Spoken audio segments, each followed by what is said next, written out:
Good morning. These things I have spoken to you so that in me you may have peace. In the world you have tribulation, but take courage, I have overcome the world. John 16:33. Yan po ang topic natin last week. At nakita nga po natin that indeed iyan dapat ang sentro, kagaya po ng aking sinuggest ay ito dapat ang sentro ng Passion Week, na ang Panginoong Jesus gusto niya na makita ng bawat isa na sa Kanya mayroon tayong peace. Sa sanlibutan, mayroon tayong trouble. And then, may isa pa siyang binanggit. Ang sinabi niya, napagtagumpayan ko na, tinalo ko na ang mundong ito. Nasa pang-7 linggo na po tayo ng ating ECQ. And last April 30, may isa pong inilabas ang DOH. At ang sabi ng DOH, meet our youngest COVID-19 survivor. At makikita po doon yung picture sa kanila pong Facebook posts na makikita nga natin ang isang batang maliit na nagkaroon ng COVID. But after 11 days, gumaling po ang batang ito. Napakaganda pong idea.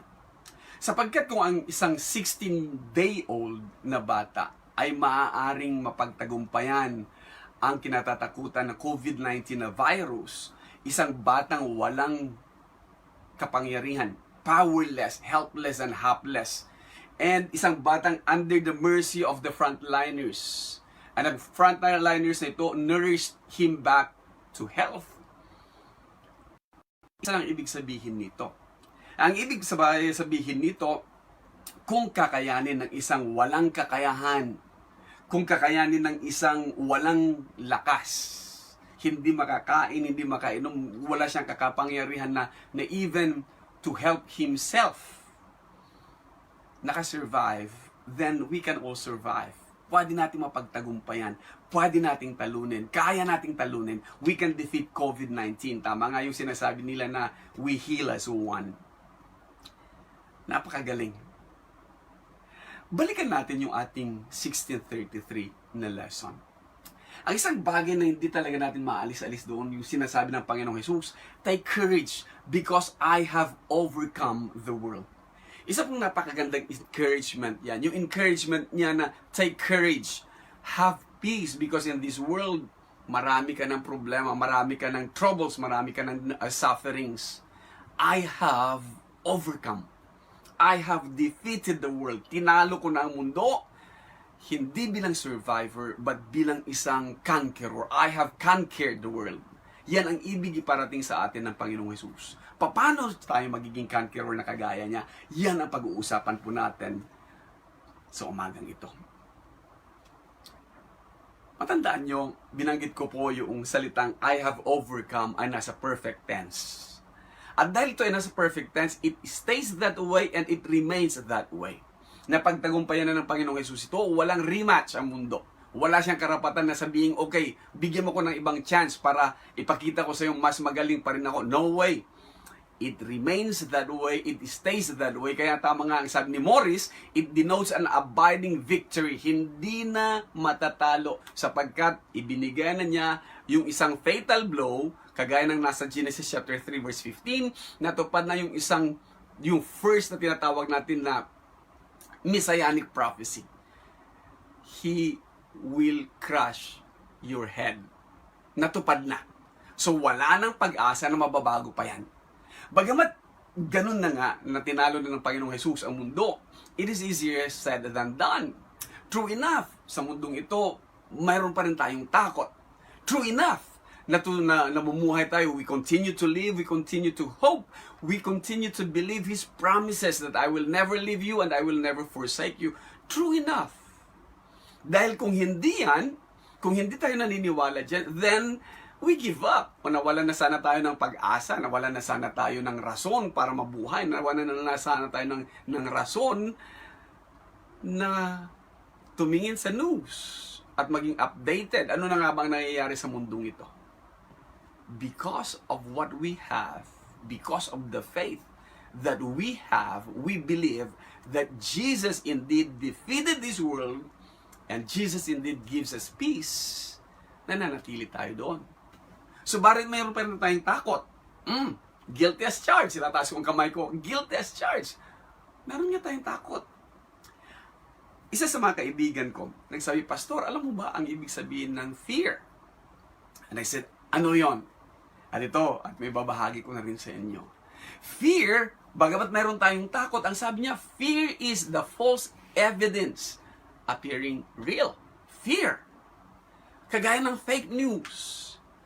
Marami na nanakot sa atin by fake news. Maraming mga findings, maraming mga bagay-bagay na isusulat nila, ipapakita nila sa Facebook, ipopost sa Facebook. Ang iba, gawin pang chain messages. Ang iba, ipapadala kung kani-kanino. Kapag pinadala mo ito, anak ka ng Diyos. Hindi po pwede yun. Hindi po tama ang ganoong gawain. Fear is false evidence appearing real. Jesus is in control. Okay? Meron tayong mga takot. Meron din naman tayong mga doubts. Meron tayong mga agam-agam. Totoo po yan. Kaya nga nagtitake tayo ng precautionary measures. Kaya nga pagka lumalabas tayo, naglalagay din tayo ng ating face mask. Kaya nga nagdi-disinfect din tayo. Kaya nga nag-a-alcohol din tayo. But nagpapatunay ba yan na wala tayong pananampalataya? No, we never lost our faith. Hindi natin kayang iisang tabi ang pananampalataya natin o hindi natin kayang sabihing mawalan tayo ng pananampalataya. Kagaya din ng mga bayani natin, yung tinatawag nating heroes of faith na nasa chapter 12 or chapter 11 ng Book of Hebrews. Ng mga naunang Kristiyano, mas higit pa noon ang dinanas nilang troubles and sufferings. Mas higit pa noon ang dinanas nilang mga plague, mas mahigit pa kaysa dito sa nararanasan natin ito. In fact, mas maraming namatay sa mga yon kaysa nararanasan natin ngayon sa COVID-19. They were survivors in their own rights. Kaya marapat siguro na tingnan natin, ano nga bang natutunan ng mga ito? Bakit ganun na lamang sila kaninga sa kanilang pananampalataya and we learn something from them? At yan ang gusto kong talakayin natin ngayong umaga, yung mga nasa Hebrews. And ang versikulo po natin, kung may mga Biblia po kayo, inaanyayahan ko kayo. Hebrews chapter 2 verse 14 to 18. Ikumpara po natin ito sa Hebrews chapter 4 verses 14 to 16. Napakaigsi lamang po ng mga versikulong ito. Kaya inaasahan kong samahan ninyo ako sa pagbabasa at sa pag-aaral. Narito po ang pagbabasa bago po natin ipapaliwanag. Because God's children are human beings, made of flesh and blood, Jesus also became flesh and blood by being born in human form. For only as a human being could He die, and only by dying could He break the power of the devil, who had the power of death. Only in this way could He deliver those who have lived all their lives as slaves to the fear of dying. For surely it is not angels He helps, but Abraham's descendants. For this reason, He had to be made like His brothers in every way, in order that He might become a merciful and faithful servant or high priest in service to God, and that He might make atonement for the sins of the people. Since He Himself has gone through suffering and temptation, He is able to help us when we are tempted or when we are being tempted. Sa chapter 4, 14 to 16, narito ang reading po natin. Ang sabi niya, therefore, since we have a great high priest who has gone through the heavens, Jesus, the Son of God, let us hold firmly to the faith we profess. For we do not have a high priest who is unable to sympathize with our weaknesses, but we have one who has been tempted in every way just as we are, yet was without sin. Let us then approach the throne of grace with confidence, so that we may receive mercy and find grace to help us in our time of need. May the Lord bless the reading. Napakaganda pong pagsamahin natin yung pangako ng Panginoong Hesus, yung encouragement niya, na sinasabing, take courage. In me, you will find peace. In the world, only trouble. Take courage because I have overcome. The same po ang kalagayan ng mga recipient ng Hebrews. Ang mga tumanggap ng Hebrews are beleaguered Hebrew Christians. Sila po yung mga Hudyo na naging converted to Christianity. Sa dinami-dami ng pagsubok at dami-dami ng persecution na pinagdadaanan nila, naiisip nila na gusto nilang mag-revert, gusto na lang nila na bumalik sa dati nilang gawe, bumalik sa dati nilang pananampalataya, bumalik sa dati nilang uri ng pamumuhay sapagkat persecuted sila dahil tagasunod sila ng isang nagngangalang Kristo. Sounds familiar, ano po? May mga pagkakataon na ganun din noong mga bago tayo sa pananampalataya. Gusto nating rumevert na lang. O ikaw, nagbabagong buhay ka, and then kantsaw nga abutin mo, gusto mo, bumalik ka na lang. Bumalik ka na lang sa pagiging loko, bumalik ka na lang sa dati mong buhay. Yet, ang writer ng Hebrews, ipinakita niya. Ipinakita niya, kaya ang Hebrews, ang aklat ng Hebrews, pwede mong tawaging the book of better things. Ipinakita niya na higit na mas maraming bagay na magaganda, better and superior dito sa Kristyanismo. Kaya nga, better and superior is used 15 times sa Greek. Kaya makikita natin. At sa unang 4 na kabanata lang ng Hebrews, chapters 1 down to 4, ipinakita ka agad-agad ng kung sino mang may akda nito, either that be Apollos or Barnabas. Definitely, hindi po si Pablo. Sa ganang akin, naniniwala pa ako, hindi si Pablo. Ipinakita niya ka agad-agad that Jesus is far superior than before. 1, He is far superior than the ancient prophets. Chapter 1 verse 1 pa lang, in the past, sabi niya. Ang Diyos nagsalita sa pamamagitan ng mga panaginip through dreams, visions. But in these last days, huwag na po na tayong maghintay ng last days. We are in the last days. In these last days, sabi niya, God spoke to us through His Son. Mayroon tayong direct revelation, mayroon na tayong direct na pakikipag-usap, pakikipag-ugnayan. Ang Diyos dati-rate, idadaan niya sa mga propeta. Ang mga propeta, paano nila malalaman? Mananaginip sila. Ang mga propeta, paano nila malalaman? Diktahan sila. Ang mga propeta, paano nila malalaman? Through visions. Ngayon, para may parating lang yung mensahe ng Diyos sa mga tao sa panahon natin, ngayon, in these last days, sabi ng chapter 1 verse 1, ipinadala na niya ang kanyang anak upang makausap tayo, upang diretsahan. Kaya nga si John, sabi ni John, we have seen His glory. He lived and dwelt among us. Nakasalamuhan namin, nakita namin ang bugtong ng Diyos. Second, ipinakita niya that He is far superior than the angels. Ano bang mga angheles? Ang mga angheles ay divine messengers, mga spirits that are being sent by God. Nakakatuwa yan. Dito mo makikita, chapter 1, verse 8, sa 8, among the angels, ang tanong nga doon ay, what is man that you are mindful of him? Man being made, you made him a little lower than angels. Pero among all angels, ito ang tanong na sinabi ng chapter 1, sino ba sa kanila ang sinabihan na, today I have begotten you? At sino ba sa kanila ang sinabihan na, Thy throne, O God, is forever and ever? Aside from the Son. Yung anak ang tinawag ng Diyos. In fact, doon makikita natin sa mga hindi naniniwalang si Kristo ay Diyos. Mismong ang Diyos Ama ang tumawag sa kanyang anak. And to the Son, chapter 1, verse 8, and to the Son, He said, Thy throne, O God, is forever and ever. May nakaharap na po tayo dito at ang sabi ko, pakita mo sa akin. Kasi ang sabi niya, yung tronong pinag-uusapan doon ay ang Diyos. Thy throne is God. Sabi ko, kung thy throne is God, then it should be in the accusative sense. Accusative case. Pero hindi, it was invocative. Thy throne, O God. Hindi thy throne is God. Thus proclaiming Jesus to be God.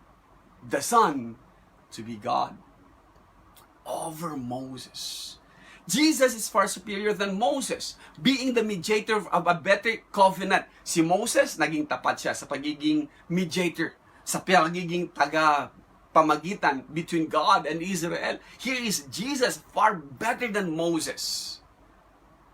And last but not least, sa chapter 4, makikita natin yung pagiging high priest ni Aaron, yung Aaronic high priests, yung Levitical priesthood. Mapapansin natin that Jesus is far superior high priest than the Levitical, than Aaron. Bakit? Sa kanila, once a year lang sila papasok doon sa most holy place. Natatakot pa. Jesus, tinanggal niya yung most holy place na yung dividing line between the holy place and most holy place. Yung curtain dito, sinira niya yon upang sa ganun may access, may kapangyarihan, karapatan, may kakayahan ang sino man, hindi na dadaan sa pare, hindi na dadaan sa Levitical priesthood, ang sino man makakalapit na sa kanya because he broke that barrier. He tore the curtain dividing the most holy and the holy place. A better high priest indeed. Kaya nga, makikita natin. Seems to me na ang prevailing at saka pervading principle ng Hebrew is that approach the throne with confidence. Lumapit kayo na may tiwala. Lumapit kayo doon sa most holy place, doon sa trono ng Diyos mismo na may tiwala. Isipin mo yon, dati-rati, kapag kailangan mong lumapit sa Diyos, lalapit ka pa sa pare, ang pare, ilalapit niya ikaw sa Diyos. Because Jesus did that, brinake niya yan, sino man sa atin ay makakalapit na sa Diyos. Kaya when we pray, we approach the throne. Kaya ang sabi niya, approach the throne with confidence. Higit na mas magaganda talaga ang mga pangako. Higit na mas magaganda talaga ang mga pangako ng Diyos sa bagong tipan. Maalala niyo yung cup? This is the covenant of my blood. And we have a better access to God. Kaya napakagandang encouragement. At napapanahon lang na pagsamahin natin mula doon sa kanya sinasabi niyang, take courage for I have overcome. Dito ipapakita natin in just 2 chapters yung isa to become tapos naging future hanggang naging present. Makikita po natin yan pag tinalakay po natin itong mga bagay-bagay nito. May punto lang ako ipakita sa inyo. Clue concerning angels. Tingnan po ninyo maigi. Are they not all ministering spirits sent forth to do service for the sake of them that shall inherit salvation? Ano daw mga angels? Angels are but ministering spirits. Sinong pinaglilingkuran nila? They are sent forth to do service. Kanino? To them that shall inherit salvation. Sino ba yung mga magmamana ng kaligtasan na yon? Sigurado ako. Chapter 2, verse 14 to 18. Nandito po ang ating paliwanag. Sabi ko sa inyo, kung nahihirapan kayong intindihin ang version na ginagamit po ninyo, maghanap kayo ng ibang version. Bago kayo bumalik doon sa standard version. Kinuha ko muna yung Living Translation na version nito. Ang inilagay niya lang doon, dinagdag niya ay human beings. Living Translation. And then, magre-revert po ako sa NIV or gagamit tayo ng King James kung mamarapatin po ninyo. Ang sabi niya, because God's children are human beings, made of flesh and blood, may laman, may buto. Kinakailangan na si Jesus, Jesus also became flesh and blood. Kailangan siya magkaroon din ng laman, magkaroon ng buto by being born in human form. Mapapansin natin dito that this is the reason for His incarnation. Bakit? In the beginning was the Word, and the Word was with God, and the Word was with God, and the Word became flesh. Ito pala ang rason.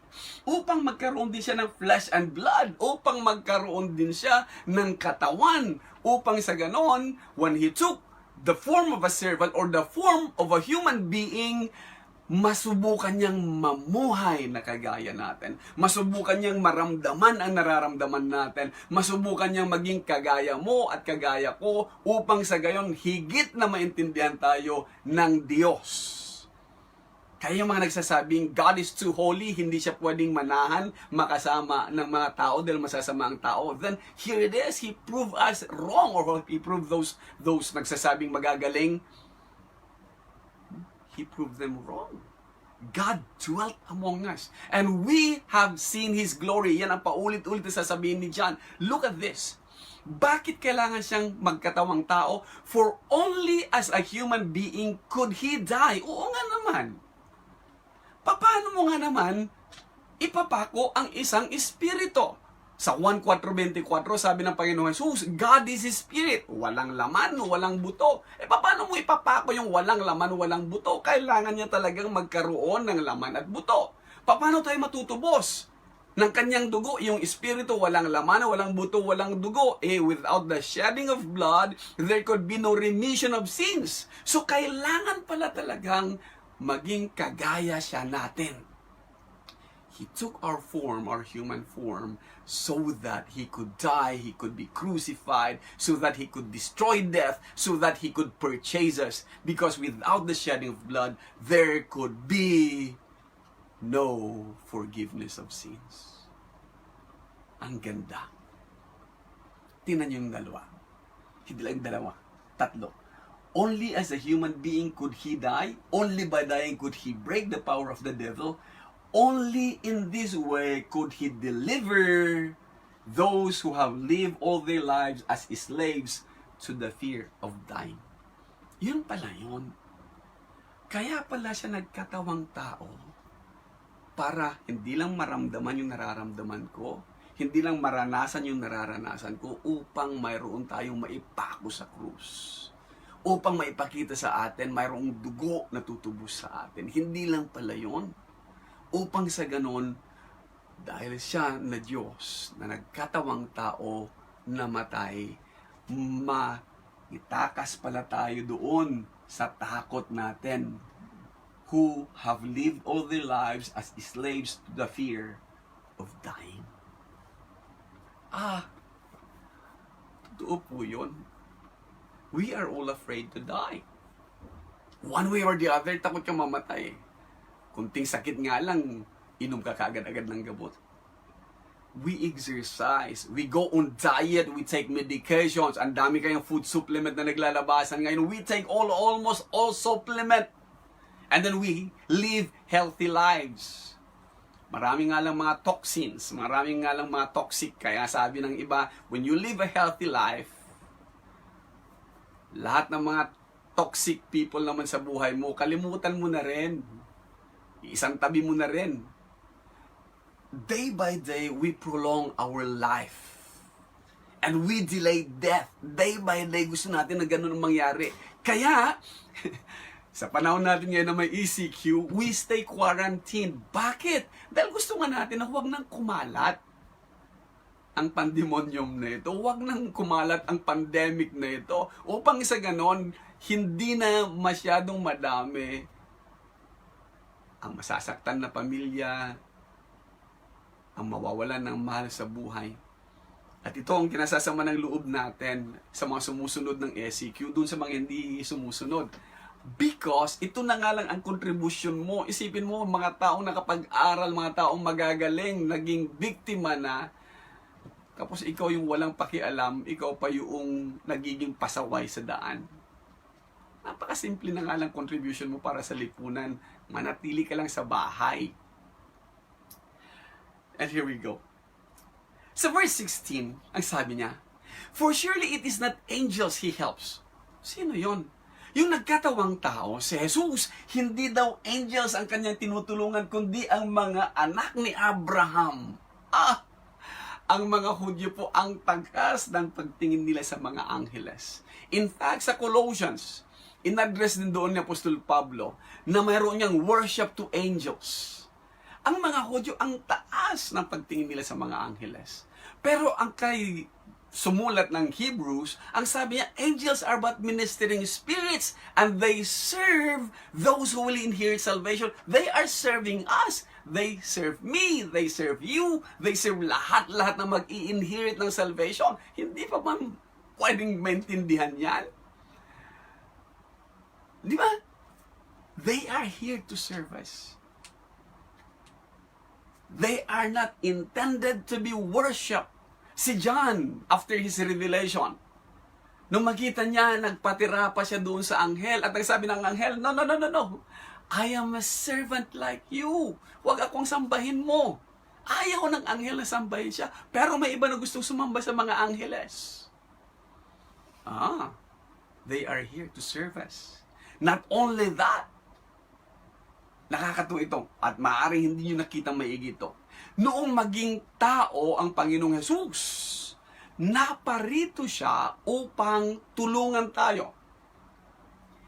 It is not angels He helps, but Abraham's descendants. We are Abraham's descendants. Saglit lang. Pupunta natin yan. Jesus, when He became human, He came to seek and save the lost. He came to help us. He came to serve us. Mali yun ah. Jesus came to serve me? Yes. Teka muna. Hindi siya Panginoon. Kasi ang Panginoon pinaglilingkuran. Hindi ang Panginoon tagapaglingkod. Tama po kayo. Pero isipin yung maigi.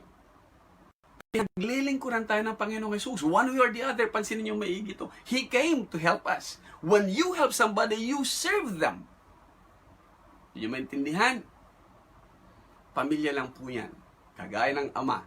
I-request ka ng iyong anak, Dad, gusto kong kumain. Dad, gusto ko ng ganito. Pagbibigyan mo yung request niya, hindi mo ba siya pinaglilingkuran? Hindi mo ba siya pinagsisilbihan? The same thing with God. Pagka sinabi mo, nanalangin ka, Lord, protect us. Palagay mo ba, hindi ka pinaglilingkuran ng Diyos na prinoprotektahan? Yun lang idea natin nagsasabing Panginoon siya, kaya hindi ko siya pwedeng utusan. But by praying, habang nananalangin tayo, we are asking God for help. We are asking God to serve us. At hindi niya pinagkakait ang paglilingkod na yan. We are being served by the best. We are being served not only by administering spirits, by the angels. We are being served by Jesus Himself. When we pray, when we ask, He comes. He serves us. He sends His ministering spirits to serve us. We are being served by the best. Hindi nga lang natin kayang isipin. No. Para tayong si Pedro. Si Pedro, nung kinuha ng Panginoong Jesus yung kanyang planggana at inumpisa niyang hugasan ang mga anghel, ang mga apostoles, nakita niya, teka muna, yung rabay ko, huhugasan niya ang paa ko. Ang dumi-dumi ng paa ko. Sabi ni Pedro, no, Lord. You can't wash my feet. Ako dapat ang gagawa niyan. Nung sabihin sa kanya ng Panginoong Jesus, kapag hindi kita hinugasan, wala kang bahagi sa akin. Nagulat si Pedro. Ganun ba? Huwag na lang po, huwag lang paa ko. Paliguan mo na ako. Kikita nyo? Sometimes we have the idea that when we pray, the Lord don't serve us. He serves us. Much more so kung alam mo na yung idinalangin mo tinupad, lalong na paglingkuran ka, you are served by the best. You are being served by God. When you ask for protection, He puts His angels around you. When you ask for help, He helps you. He is there. You are being served. Yun nga lang, ang idea kasi natin, Panginoon siya, so hindi ko siya kayang utusan. Panginoon siya, so hindi pwedeng akong paglingkuran niya. Yes, indeed. Pero ando dun eh, He came to seek and save the lost. At ang sabi nga ni Pablo, siya yung worst among sinners, but God loved him so much that God saved him. May isang bagay pa.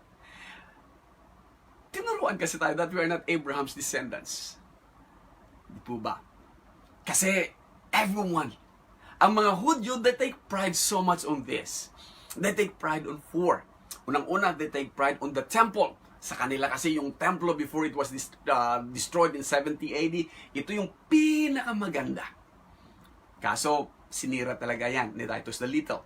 Pangalawa, they take pride on the Torah. Sa lahat kasi ng lahi sa buong mundo, sila lang ang mayroong gantong batas, Torah. Third, they take pride on being Abraham's children. Being that. May covenant kasi, alam nila that among all tao sa buong mundo, pinili ng Diyos si Abraham at sa pamagitan ng binhi ni Abraham, pagpapalain lahat-lahat. Kaya they take pride so much on that. Anak ako ni Abraham. Lahi ako ni Abraham. Kaya ang sabi niya, for surely it is not angels He helps, but Abraham's descendants. Kaya, for the Hebrews, boost kaagad-agad ang confidence nila yan. Yet, may isang bagay pa. They take pride on the sign of their circumcision. Sign of that covenant. But, Abraham's seeds. Hindi ba si Ishmael? Seed din ni Abraham? Hindi lang si Jacob, hindi lang si Isaac ang seed ni Abraham. But we are Abraham's seeds of promise, yung sa pamamagitan ng kanyang binhi. And we are, part po tayo doon. Kahit na walang nananalaytay sa dugo natin na dugong Hudyo, genetically, Pero anak po tayo ni Abraham. Kung hindi pa po ninyo nalalaman yan, kinakanta mo yan, kapatid. Di mo maalala? Paalala ko sa iyo. Father Abraham had many sons. Many sons had Father Abraham. Ano yan? I am one of them, and so are you. So let's all praise the Lord. Singing, batang maliit, alam mong Abraham seed ka. Alam mong anak ka ni Abraham. Bakit ngayon pagkatanda mo, hindi mo na maintindihan that you are being helped by the best. You are being served by the best. For this reason, tinanong maigi, dahil dito, sabi niya, he had to be made like his brothers. Kailangang maging kagaya siya natin sa lahat in every way upang sa gayon. Tingnan niyo maigi, made in every way. Mamaya na yung second part. He was made like us in every way. He is like us. He lived, he loved, he laughed, he cried. Parang my way yun na. Yes, he did. Nasubukan niyang mamuhay bilang tao. Nasubukan niyang magmahal. Nasubukan niyang tumawa. Nasubukan niyang umiyak. Nasubukan niyang magpagod. Nasubukan niyang magbata. Nasubukan niyang pagpawisan. Nasubukan niyang magkakalyo. Nasubukan niya sa lahat-lahat ng bagay. Nasubukan niyang sumama ang loob. Nasubukan niya sa lahat ng mga bagay-bagay na, in fact, kung titingnan niyo maigi, even with Mark and with John, nasubukan niya paano magbata ng buto. Maagang namatay si Joseph bilang panganay dahil walang kakayahan na buhayin sila ni Maria. Buhayin ng kanyang mga kapatid. Sila Judas. Kailangan niyang siya ang mag-take over bilang panganay. Nasubukan niya niyang ma-reject ng kanyang mga kapatid. O kung totoong big shot ka, pumunta ka sa Jerusalem, huwag mong gawin yung mga milagro mo dito. He was in every way like us. He was in every way tempted, tried, kagaya natin. Ang purpose nito, bakit kailangan mamuhay siyang kapareho natin? So that, sabi niya, he might become, maging merciful and faithful high priest in the service of God. Pagka naging merciful high priest siya, pagka maging isang faithful high priest siya, he could better represent us before God because he was one of us. And then last but not least, dun sa passage na yun, so that he might make atonement at one moment for the sins of the people. Bakit kailangan siya magkatawang tao? Upang mayroong may pako sa krus. Upang mayroong dugo na siyang maghuhugas ng lahat ng ating mga kasalanan. Yun ang atonement na sinasabi. Kaya, kapatid, kaibigan, mayroon tayong high priest na nakakaintindi sa atin. Naiintindihan niya, alam niya, nararamdaman niya. The truth is, naramdaman niya paano ma-reject. Paano ma-reject ng mga mahal sa buhay. Paano i-reject ng mga kamag-anak. Paano i-reject ng mga kapatid. Paano i-reject ng mga taong binigyan niya ng lahat ng kabutihan. He knows that. At isa sa pinakamasakit is that, hindi siya ang pinili. Maalala niyo, may dalawa. There was a choice that was to be made between him, Jesus, and Barabbas. Barabbas, notorious talaga na criminal. Jesus, rabbi. Napakasimpleng tao. Perfect in every way. Yet ang mga tao hindi nila pinili yung isang karapat-dapat. Ang pinili nila yung isang to be disdained. Kaiinisan mo, kagagalitan mo, talagang hardened criminal. Alam mo yung feeling na yon? Alam mo yung pipiliin, yung, alam mong nakahihigit ka doon, yung feeling ng rejection, he knows that. So sa mga feeling rejected, sa mga feeling na kinakawawa, sa mga feeling na hindi pinapahalagaan, this is the message for all of us. He knows that. He understands that. Ang nakakatuwa, when he was on the cross, He even prayed. At ang sabi niya, Father, please forgive them. They know not what they do. Come on, Lord, alam nila, namili sila eh. Yet, He represented us as if yung mga pumili kay Barabbas, yung mga nag-accuse sa kanya ng false accusations, yung mga gumawa sa kanya ng mga charges na ito, ang sabi niya, hindi nila alam ang kanilang ginagawa. So please forgive them, Father. Wow! Since He Himself has gone through sufferings and temptations, pinagdaanan niya lahat-lahat yan. He is able to help those or us when we are being tempted. Maalala niyo yung Passion Week? Yung isang linggo, yung week na yon patungo.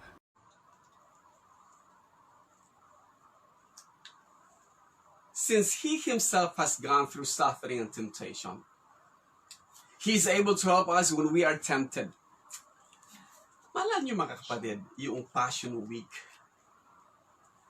kung saan ang Panginoong Jesus, bago siya i-crucify o bago siya ipako sa cross, sinilibrate muna nila yung Passover.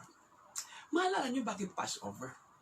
Sa Passover kasi, maalala niyo yung death angel na pumatay ng libo-libong mga panganay na mga tao at mga animals kapag walang nakitang blood dun sa kanilang doorposts.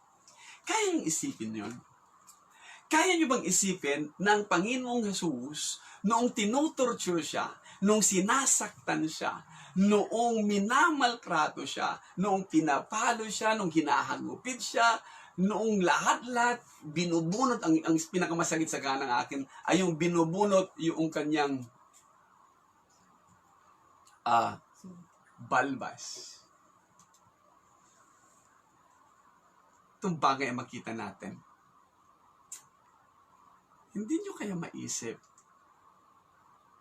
kung gaano kadabing mga angheles ang nakatanghod o nakatingin, ang nagmamasid, at naghihintay lang ng sign mula sa Kanya. Problema ako. Problema ba? Technical problems tayo. Just imagine.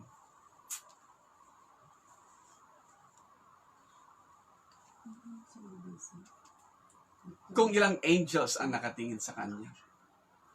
And those angels could have been waiting for Jesus, just give us a sign.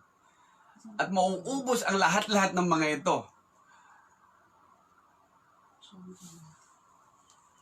Just give us a sign. Kaya nga sa isang awitin, tama si Jerry, si Isaiah nung tawagan siyang He is the suffering servant. And with those things, pwede siyang makapagpadala ng 10,000 mga angheles at ubusin lahat-lahat ng magumawa ng masama sa Kanya during that time. Yet He did not do that. Kaya kung titingnan niyo maigi, since He Himself has gone through suffering and temptation, He is able to help us when we are tempted. Kaya niya tayong tulungan when we are tempted because He is a compassionate high priest. He is an able help when we are being tempted. Kahit na nasabihin mong nasa dulo ka na ng iyong pagtitiis, nasa dulo ka na ng iyong pagtsatsaga, nasa dulo ka na, you are now in the end of the rope, you lost all hopes, about to give up, and about to do things that you don't usually do, He's there. And He will always be there. Sa Hebrews chapter 4:14-16. Sabi niya, therefore, since we have a great high priest, He has gone through the heavens, Jesus the Son of God, let us hold firmly to the faith we profess. Malala niyo 2:17? Sa 2:17, sinasabi niya doon sa chapter 2, verse 17 pa lamang na, that He might become a merciful and faithful high priest in the service to God. Ngayon, andito na siya, we have now a great high priest, chapter 4, verse 14, matapos niyang gawin yung atonement. Present. After He had offered the atonement, after He had offered Himself, siya bilang isang perfect sacrifice, ito na ngayon siya. Isa na nga siyang high priest na maglilingkod, magiging tagapamagitan para sa iyo at para sa akin sa harapan ng Diyos. Sa talatang 15, sabi pa niya, "For we do not have a high priest who is unable to sympathize with our weaknesses, but we have one who has been tempted in every way," ando na naman yung word, "in every way just as we are, yet was without sin." We have a very sympathizing high priest. Hindi po psychological yan, pero physical po yan. Hindi po intellectual yon. Kundi experiential. Alam niya, nararanasan mo. Hindi alam na andi dito, kundi naranasan ko din yung nararanasan mo, kapatid. A merciful high priest. A sympathizing high priest. A faithful high priest. Because nasubukan niya, he was tempted and tried in every way. Kagaya mo. Kaya, kayang-kaya niyang i-represent tayo sa harapan ng ating Panginoong Diyos. Pero ang sasabihin niya talaga, isa siyang high priest na kahit na may mga pinagdaanan ganito, never missed, never sinned. Sa ating Greek, yung salitang sin, galing sa salitang hamartia. Na ang hamartia, ibig nilang sabihin, missing the mark. Ang Panginoong Jesus, kailanman hindi nag-miss ng mark. Kailanman sa lahat-lahat ng pinagdaanan niyang pahirap, sa lahat-lahat ng pinagdaanan niyang sufferings, not once, he was ever reliable na alam mong pinagtagumpayan niya ang lahat-lahat ng mga ito. Kaya sa talatang 16, napakaganda ng sabihin niya, "So then, let us then approach the throne of grace with confidence so that we may receive mercy and find grace to help us in our time of need." Mga kapatid, andyan na naman yung ating hortatory subjunctive. It started in verse 12 yata yon, yung let us niya. That is an encouragement. First person plural lang yan. Let us. Kaya dahil sa mga ginawa ng Panginoong Jesus, lahat-lahat tayo, sama-sama tayo. Let us now approach the throne of grace with confidence. Dapat may tiwala. Bakit? Kakilala natin. Bakit? Kabatak natin. Bakit? Katropa natin. Kami mga Cavite. Yan ang paboritong word. Tropa natin yung ando doon. Kasama natin. Hindi siya iba sa atin. Kaya we approach the throne, walang fears, walang doubts, walang reservations. Kasi He is one of us. He understands us. Whenever you approach the throne of God, have that confidence. Last but not least, so that, sabi niya, we may find mercy or receive mercy and find grace to help us in our time of need. Why mercy? Bakit ang hinihintay natin awa, habag? Bakit hindi justice? Tinignan ko po ang pakhulugan ng salitang mercy. Ang mercy, ayon sa American Heritage Dictionary, sabi niya, it is a kind and compassionate treatment of an offender, an enemy, prisoner, or other person under one's authority. Ang mercy, ang awa, ang habag ay ipinagkakaloob mo doon sa taong hindi karapat-dapat kaawaan, doon sa taong hindi karapat-dapat kahabagan. Isang treatment, compassionate, isang maawain, isang mabuting pagtanggap sa isang kaaway. Kaaway tawagin mong kaibigan, anak. Sinner tawagin mong forgiven. This is how He treats us. We don't demand for justice dahil alam mong may pagkukulang ka talaga eh. Kaya we demand or we ask for mercy. Last but not least, upang sa gayon sabi niya, so that we may receive mercy and find grace. Grace, unmerited favor po yan. Hindi mo pinaghirapan, hindi mo pinagtrabahuan, kundi ipinagkaloob sa iyo bilang isang regalo. Sa panahon ng pangangailangan natin, ando doon. Kaya mapapansin natin, we've been beautifully tied up. Ang John chapter 16:33, Ang sabi ng Panginoong Jesus, ang sabi ko, ito dapat ang centerpiece ng Passion Week. These things I have spoken to you, so that in me you may have peace. In the world you have tribulation, but take courage, I have overcome the world. Now that He has overcome the world, tapos na doon, andi dito po, ginamit lang ng inyong lingkod on a positive sense, yung chapter 4 verse 15. Kahintulutan yung ito ang translation ko o ito yung pagkakaunawa ko on a positive note. For we have a high priest who is able to sympathize with our weaknesses, one who has been tempted in every way just as we are, yet was without sin. Wow. Take courage. He got this. We heal as one. Take courage. Bakit? Napagtagumpay na ng Panginoong Jesus. Pangalawa, nag-offer na siya ng kanyang sarili bilang sacrifice. Pangatlo, alam niya ang nararamdaman mo, nararamdaman ko. Alam niya pinagdadaanan mo, pinagdadaanan ko. Kaya tama, in this world, you have troubles. In me, you have peace. Anong pinakamadaling gawin? Lumapit tayo sa Kanya.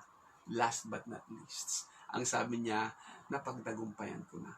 Kaya mayroon tayong isang bagay na dapat panghawakan. Been there, done that, sabi ng Panginoon. And He is encouraging us to do the same. Mga kapatid, salamat po muli. Ito ang inyong lingkod, Ronnie Cariaga.